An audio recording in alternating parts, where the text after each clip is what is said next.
नमस्कार। आज के वीडियो लेक्चर का टॉपिक है बीए फर्स्ट ईयर का जो प्रथम प्रश्न पत्र है राजनीतिक सिद्धांत, उसकी इकाई 3 का जो टॉपिक है स्वतंत्रता, उसके बारे में हम अध्ययन करेंगे। स्वतंत्रता की जो अवधारणा है, इसको समझने से पहले, उस पर विचार विमर्श करने से पहले, सबसे पहले हम स्वतंत्रता का आशय क्या है, इस शब्द की व्युत्पत्ति किससे हुई है, इन शब्द को समझने का प्रयास करते हैं। तो स्वतंत्रता का अर्थ जानते हैं या उस पर समझने का प्रयास करते हैं। तो स्वतंत्रता शब्द अंग्रेजी भाषा के लिबर्टी शब्द से बना है, और जो लिबर्टी शब्द है ये लैटिन भाषा के लिबर शब्द से निकला है, और जिसका अर्थ होता है बंधनों का अभाव। किंतु वर्तमान समय में स्वतंत्रता की इस आधार पर परिभाषा को स्वीकार नहीं किया जा सकता। क्यों? क्योंकि जैसा कि अरस्तु ने कहा था कि मनुष्य एक सामाजिक प्राणी है, और समाज में रहते हुए मनुष्य असीमित स्वतंत्रता का उपभोग नहीं कर सकता, क्योंकि यदि वह असीमित स्वतंत्रता का उपभोग करता है तो दूसरों की स्वतंत्रता को खतरा उत्पन्न हो सकता है। इस प्रकार राजनीति विज्ञान के अंतर्गत हम जिस स्वतंत्रता की अवधारणा का अध्ययन करते हैं, उस जिसकी हम कल्पना करते हैं, वो स्वतंत्रता मानवीय प्रकृति और सामाजिक जीवन के विरोधाभासी जो तत्व हैं उनमें सामंजस्य बैठाने का नाम है। इस प्रकार स्वतंत्रता के दो तत्व कहे जा सकते हैं। एक तो कम से कम प्रतिबंध हो, न्यूनतम प्रतिबंध हो। तो स्वतंत्रता का प्रथम तत्व यही है कि व्यक्ति के जीवन पर शासन और समाज का कम से कम प्रतिबंध होना चाहिए, जिससे व्यक्ति अपने विचार और व्यवहार में ज़्यादा से ज़्यादा स्वतंत्रता का उपभोग करे। और जो दूसरा स्वतंत्रता का तत्व उभर कर आता है, व्यक्तित्व के विकास हेतु सुविधा प्रदान करना। स्वतंत्रता का दूसरा तत्व यह है कि समाज और राज्य के द्वारा व्यक्ति को उसके व्यक्तित्व के विकास हेतु अधिकाधिक सुविधाएं प्रदान की जानी चाहिए। तो इस प्रकार विभिन्न विद्वान हैं, इन्होंने इस स्वतंत्रता की अलग अलग तरीकों से परिभाषा की है। जैसे सीले लिखते हैं कि स्वतंत्रता अति शासन की विरोधी है। इसी प्रकार प्रोफेसर लास्की कहते हैं अपनी पुस्तक ए ग्रामर ऑफ पॉलिटिक्स में कि स्वतंत्रता उस वातावरण को इच्छुक तौर पे बनाए रखना है जिसमें व्यक्ति अपने व्यक्तित्व का सर्वश्रेष्ठ विकास कर सकता है। इस प्रकार स्वतंत्रता को लेकर दो दृष्टिकोण उभर कर आते हैं। एक तो स्वतंत्रता का नकारात्मक अर्थ, और दूसरा स्वतंत्रता का सकारात्मक अर्थ, यानी स्वतंत्रता का नकारात्मक दृष्टिकोण और दूसरा स्वतंत्रता का सकारात्मक दृष्टिकोण। तो स्वतंत्रता का जो नकारात्मक दृष्टिकोण है उसको देखें तो इसका समझने का प्रयास करें तो स्वतंत्रता प्रतिबंधों के अभाव का नाम है। तो ये जो नकारात्मक अर्थ है, इसमें बंधनों का अभाव या प्रतिबंधों का अभाव ही स्वतंत्रता है। इसमें यह प्रश्न उठता है कि प्रतिबंध कितने होने चाहिए और कौन से प्रतिबंध लगने चाहिए, और ऐसी कौन से प्रतिबंध है जिससे स्वतंत्रता सुरक्षित रहती है। इस प्रकार ये परिभाषा यानी स्वतंत्रता की नकारात्मक परिभाषा न्यूनतम संभव प्रतिबंधों की कामना करती है और ज़्यादा से ज़्यादा प्रतिबंधों के अभाव को स्वतंत्रता का नाम देती है, और यह बताने का प्रयास करती है कि व्यक्ति की स्वतंत्रता और राज्य की सत्ता एक दूसरे के विरोधी हैं। यदि एक में वृद्धि होती है तो दूसरे में कमी होती है। इस प्रकार जे.एस. मिल ने लिखा है कि व्यक्ति अपने ऊपर अपना स्वामी है। उनकी एक कथन है जो कि उन्होंने अपनी पुस्तक ओन लिबर्टी में लिखा था कि व्यक्ति अपने तन मन का स्वामी है और दूसरा व्यक्ति उसको पर हस्तक्षेप नहीं कर सकता, लेकिन अगर वो दूसरे की स्वतंत्रता में विघ्न डालता है तो उसकी स्वतंत्रता में हस्तक्षेप किया जा सकता है। इस प्रकार मिल ने जो मनुष्य की स्वतंत्रता को दो भागों में बांटने का प्रयास किया था, स्व संबंधी स्वतंत्रता और पर संबंधी स्वतंत्रता। इस प्रकार इस स्वतंत्रता का आशय यही लगाया जाता है कि ज़्यादा से ज़्यादा व्यक्ति को स्वतंत्रता मिलनी चाहिए और प्रतिबंधों का अभाव होना चाहिए। ये तो है नकारात्मक दृष्टिकोण। और दूसरा जो स्वतंत्रता का सकारात्मक दृष्टिकोण है वो है ये कि प्रतिबंध दोष नहीं है बल्कि अनिवार्य है। क्यों है अनिवार्य? क्योंकि जनहित में जितने अनिवार्य प्रतिबंध होंगे उतने ही ज़्यादा आम जन के लिए फायदेमंद होंगे। तो ग्रीन कहते हैं, ग्रीन सकारात्मक स्वतंत्रता का समर्थन करते हैं और यह बताने का प्रयास करते हैं कि स्वतंत्रता एक निश्चित शक्ति का नाम है और मानव को वही करना चाहिए, उसी का आनंद लेना चाहिए जो समाज में उचित है और आनंद लेने योग्य है।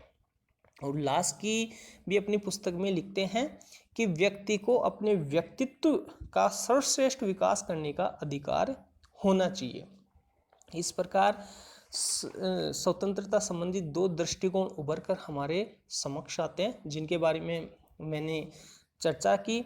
अब हम देखते हैं स्वतंत्रता के प्रकार।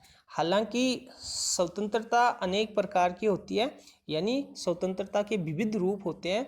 उनमें जो इनके रूप है उनके बारे में विस्तार से वर्णन करें तो पहला रूप है वो है प्राकृतिक स्वतंत्रता। प्राकृतिक स्वतंत्रता का आशय यह है कि इस धारणा के अनुसार, यानी प्राकृतिक स्वतंत्रता के अनुसार, स्वतंत्रता प्रकृति की देन है और मनुष्य जन्म से ही स्वतंत्र होता है।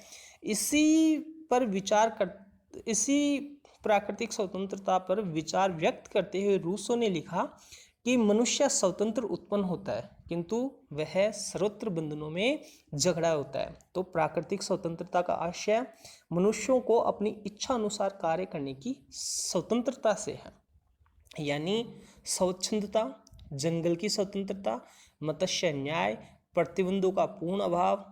होब्स ने ही इसे प्राकृतिक अवस्था का लाइसेंस कहा है। तो इसे नकारात्मक स्वतंत्रता को ही प्राकृतिक स्वतंत्रता की संज्ञा दी जाती है। इस प्रकार दूसरी जो स्वतंत्रता है वो है व्यक्तिगत स्वतंत्रता। व्यक्तिगत स्वतंत्रता से आशय है व्यक्ति के उन कार्यों पर प्रतिबंध नहीं होना चाहिए जिनका संबंध केवल उसके अस्तित्व से है। इस प्रकार के जैसे व्यक्तिगत कार्य भोजन, वस्त्र, धर्म, पारिवारिक जीवन को सम्मिलित किया जा सकता है। और व्यक्तिगत स्वतंत्रता के समर्थकों के अनुसार इनसे संबंधित कार्यों में व्यक्तियों को पूर्ण स्वतंत्रता होनी चाहिए। जेएस मिल, जो कि अपनी पुस्तक ऑन लिबर्टी में व्यक्तिगत स्वतंत्रता का समर्थन करते हुए लिखा है कि मानव समाज को केवल आत्मरक्षा के उद्देश्य से ही किसी व्यक्ति की स्वतंत्रता में हस्तक्षेप करने का अधिकार हो सकता है। इस प्रकार वह व्यक्तिगत स्वतंत्रता का प्रबल समर्थक था। जो तीसरी स्वतंत्रता है यानी वो है नागरिक स्वतंत्रता। नागरिक स्वतंत्रता से अभिप्राय है कि व्यक्ति उन स्वतंत्रताओं से है जो व्यक्ति समाज या राज्य का सदस्य होने के नाते प्राप्त करता है। इस प्रकार नागरिक स्वतंत्रता का उद्देश्य प्रत्येक व्यक्ति को समान अवसर और अधिकार प्रदान करना होता है। स्वभाव से ही यह स्वतंत्रता असीमित नहीं हो सकती। नागरिक स्वतंत्रता के दो प्रकार होते हैं, एक शासन के विरुद्ध व्यक्ति की स्वतंत्रता और दूसरी व्यक्ति को व्यक्तियों के समुदाय से स्वतंत्रता। इस प्रकार शासन के विरुद्ध जो स्वतंत्रता मिलती है वो मौलिक अधिकारों के रूप में प्राप्त हो जाती है। इसी प्रकार नागरिक स्वतंत्रता का दूसरा रूप मनुष्य के वे अधिकार हैं जिन्हें वह राज्य और अन्य समुदाय मनुष्यों के विरुद्ध प्राप्त करता है। इसी प्रकार एक स्वतंत्रता है राजनीतिक स्वतंत्रता। अपने राज्य के कार्यों में व्यक्ति स्वतंत्रता पूर्वक सक्रिय भाग लेने की स्वतंत्रता को राजनीतिक स्वतंत्रता कहा जाता है। लास्की एक विद्वान है जिन्होंने एक पुस्तक लिखी थी, एक ग्रामर ऑफ पॉलिटिक्स। उसमें राज्य के कार्यों में सक्रिय भाग लेने की शक्ति को ही राजनीतिक स्वतंत्रता की संज्ञा लास्की देते हैं। इस प्रकार हम कह सकते हैं जो एक राजनीतिक स्वतंत्रता के अंतर्गत वे व्यक्ति के वे अधिकार प्राप्त होते हैं, जैसे मत देने का अधिकार, निर्वाचित होने का अधिकार, उचित योग्यता होने पर, योग्यता के अनुपात में, सार्वजनिक पद को प्राप्त करने का अधिकार, सरकार के कार्यों का आलोचनात्मक या मूल्यांकन करने का अधिकार। इन सब अधिकारों से यह स्पष्ट है कि एक लोकतांत्रिक देश में ही राजनीतिक स्वतंत्रता प्राप्त की जा सकती है। राजनीतिक स्वतंत्रता के अभाव में नागरिक स्वतंत्रता का कोई मूल्य नहीं रहता। इस प्रकार एक जो अन्य स्वतंत्रता का प्रकार है, रूप है, वो है आर्थिक स्वतंत्रता। आर्थिक स्वतंत्रता का आशय यह है कि व्यक्ति के जीवन में उसको मूलभूत आवश्यकता, जो मूलभूत सुविधाएं हैं वो प्रदान की जाएं, ताकि वह दूसरे के शोषण का साधन न बन सके। इस प्रकार लास्की लिखते हैं कि आर्थिक स्वतंत्रता का अभिप्राय यह है कि प्रत्येक व्यक्ति को अपनी जीविका कमाने की समुचित सुरक्षा और सुविधा प्राप्त हो। इस प्रकार व्यक्ति की मूलभूत सुविधाओं की पूर्ति ही आर्थिक स्वतंत्रता की संज्ञा दी जाती है। इसी प्रकार एक स्वतंत्रता है राष्ट्रीय स्वतंत्रता। तो प्रत्येक व्यक्ति के स्वतंत्रता के अधिकार के समान ही प्रत्येक राष्ट्र को भी स्वतंत्र होने का अधिकार होना चाहिए। राष्ट्रों की स्वतंत्रता संबंधी इस व्यवस्था को राष्ट्रीय स्वतंत्रता कहा जाता है। राष्ट्रीय स्वतंत्रता के विचार के अनुसार भाषा, धर्म, संस्कृति, नस्ल, ऐसी ऐतिहासिक परंपराएं आदि की एकता पर आधारित यह राष्ट्र का अधिकार है। इस प्रकार एक स्वतंत्रता का जो रूप है वो है नैतिक स्वतंत्रता। तो व्यक्ति को अन्य सभी प्रकार की स्वतंत्रताएं प्राप्त होने पर भी यदि वह नैतिक दृष्टि से परतंत्र है तो उसे स्वतंत्र नहीं कहा जा सकता। तो नैतिक स्वतंत्रता का आशय है व्यक्ति की उस मानसिक स्थिति से है जिसमें वह अनुचित लोभ लालच के बिना सामाजिक जीवन व्यतीत करने की योग्यता रखता है। इस प्रकार ये स्वतंत्रता के कुछ प्रकार हैं। इस प्रकार यदि हम स्वतंत्रता की अवधारणा का संक्षेप में विवरण प्रस्तुत करें तो सबसे पहले मैंने स्वतंत्रता के अर्थ पर प्रकाश डालने का प्रयास किया, जिसमें मैंने बताया कि स्वतंत्रता जो शब्द है अंग्रेजी के लिबर्टी शब्द से बना है, और ये जो लिबर्टी शब्द है ये लैटिन भाषा के लिबर शब्द से निकला है, जिसका अर्थ है बंधनों का अभाव।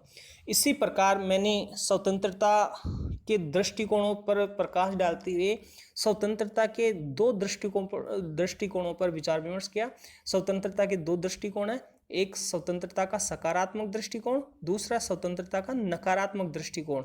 जो स्वतंत्रता का नकारात्मक दृष्टिकोण है वो स्वतंत्रता से आशय मुक्त प्रतिबंधों से मुक्त शासन को मानता है, यानी मनमानी, स्वच्छंदता, प्रतिबंधों का पूर्ण अभाव, यानी वह प्रतिबंधों के अभाव को ही स्वतंत्रता की संज्ञा देता है। इसी प्रकार जो स्वतंत्रता का जो सकारात्मक दृष्टिकोण है वह प्रतिबंधों का होना, इसलिए वह यह मानता है कि मनुष्यों पर वे सकारात्मक प्रतिबंध लागू होने चाहिए ताकि वह अपने व्यक्तित्व का तो विकास करे, साथ में समाज का विकास भी करे। इस प्रकार जो स्वतंत्रता का जो सकारात्मक अर्थ है वो स्वतंत्रता को प्रतिबंधों के भीतर वास करते हुए मानता है। इस प्रकार मैंने यह भी बताने का प्रयास किया था कि स्वतंत्रता में दो तत्व निहित होते हैं, एक तो कम से कम प्रतिबंध हो और दूसरा व्यक्ति के व्यक्तित्व के विकास के हेतु समाज और राज्य के द्वारा आवश्यक सुविधाएं प्राप्त हों। तो जो स्वतंत्रता का नकारात्मक दृष्टिकोण है वो जे.एस. मिल ने प्रस्तुत किया। उन्होंने अपनी पुस्तक ऑन लिबर्टी में ये नकारात्मक अर्थ बताने का प्रयास किया था। इसी प्रकार स्वतंत्रता के सकारात्मक दृष्टिकोण पर ग्रीन और बोसांके ने अपने अपने विचार प्रतिपादित किए थे। तो इसके बाद में मैंने यह भी समझाने का प्रयास किया कि स्वतंत्रता के अनेक रूप होते हैं, विविध रूप होते हैं, और इन रूपों की मैंने विस्तार से चर्चा की, विस्तार से उन पर प्रकाश डाला। जैसे प्राकृतिक स्वतंत्रता, व्यक्तिगत स्वतंत्रता, नागरिक स्वतंत्रता, राजनीतिक स्वतंत्रता, आर्थिक स्वतंत्रता, राष्ट्रीय स्वतंत्रता, नैतिक स्वतंत्रता। इस प्रकार मैंने इस स्वतंत्रता के जो अवधारणा है उस पर विचार विमर्श किया। इसी के साथ ये टॉपिक पूरा हुआ।